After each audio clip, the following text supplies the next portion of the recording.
चेतना है, प्रकाश है, दिव्य प्रकाश है। वीडियो तो वह दिव्य प्रकाश एक सर्पिणी के आकार में 3.5 आटे लगा के हमारी जो रीढ़ की हड्डी है, इसके सबसे निचले हिस्से में, जिसे वैज्ञानिक जो फिजियोलॉजिस्ट हैं वो सैक्रम कहते हैं, उसमें वो सोई हुई रहती है।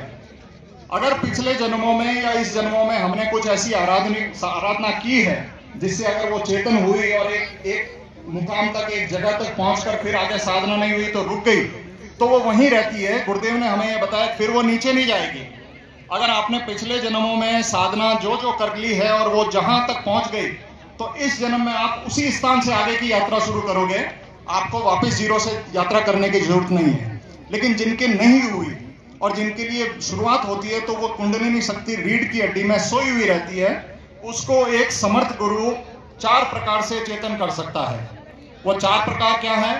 पहला होता है कि वो अपनी आंखों से साधक जो उसके पास जिज्ञासु आया है उसको वो ऊर्जा प्रवाहित कर देता है।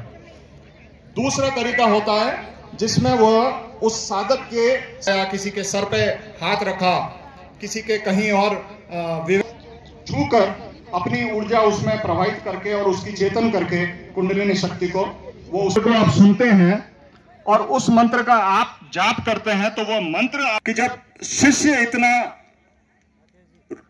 और से अपनी एकाग्रता से गुरु से वो पावर ले लेता है, गुरु से वो शक्ति ले लेता है। जैसे द्रोणाचार्य 15 लोग मेरे साथ कमरे में बैठे हो, तो मैं आप सबको देख भी पा रहा हूँ, आपको आशीर्वाद भी दे सकता हूँ। मैदान में लोग, बड़ा कार्यक्रम हुआ तो मेरे ख्याल से 50,000 लोग बैठे हुए थे। विदेशी इस ज्ञान को प्राप्त करने के लिए आए। अयोध्या की बात करते हैं, आज हम मथुरा की बात करते हैं, और हम सभी जानते हैं कि चाहे राम का जीवन रहा, चाहे कृष्ण का जीवन रहा, बाद में हमने कहानी लिखी, लेकिन उनका जीवन कितना कष्टमय रहा और कितनी परेशानी उनको अपने जीवन में झेलनी पड़ी। और उनके जो समकालीन लोग थे उनको किस तरह से कृष्ण के साथ व्यवहार करते थे, या राम के साथ भी किस तरह से आप देखेंगे कि भाई वनवास दे दो, वहां रावण और सुरेश जी पूरा चेतन कर दिया। लेकिन अभी आप इसी जगह रामकृष्ण परमहंस ने कहा कि पश्चिम दिशा में एक जन्म और लेंगे, और 3.5 साल के थे तब चले गए, तो उनकी मां गया। आश्चर्य की बात है कि ये एक अखबार की कटिया 33 का एक साल ऐसा है कि वो बच्चा डूब जाए, लेकिन धरती मां अपना मुंह खोल देगी और वो पूरा पानी पी जाएगी। आप समझिए कि गुरुदेव ने ये कहा कि तो